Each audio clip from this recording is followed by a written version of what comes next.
Hello there, good morning, good afternoon, and good evening. In this video, I'm going to teach you how to fix slow download speeds on Steam. Currently, I'm inside Steam, and this should be the landing page you're seeing as well. Whether you're using a MacBook, Windows, or Linux device, the process is the same, so stay tuned. To begin, click on the upper left icon within Steam to access the settings. Click on Steam and then Settings, which will open a new window. In this window, select Downloads here. You need to choose an accurate download region. Ensure it is set to your current location, as an incorrect region can slow down your downloads. Next, make sure the option to limit download speed is disabled. This should be turned off. Additionally, ensure that Allow Downloads during gameplay is enabled. This setting ensures that your downloads continue even when you open another game or application. Once these settings are adjusted, close Steam completely.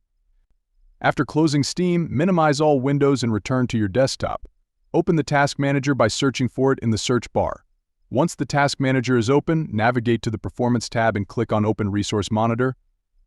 If you do not see this option, look for 3 dots in the section and click there to find it.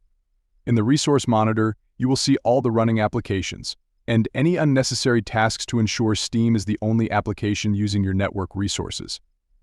This will allocate maximum bandwidth to Steam, improving your download speeds. Finally, ensure you are connected to the internet via a LAN cable or Ethernet rather than Wi-Fi, as wired connections typically offer more stable and faster speeds. Following these steps should significantly improve your Steam download speed. Thank you for watching. Please hit the like button and subscribe for more tutorials. I'll catch you in the next one. Goodbye for now.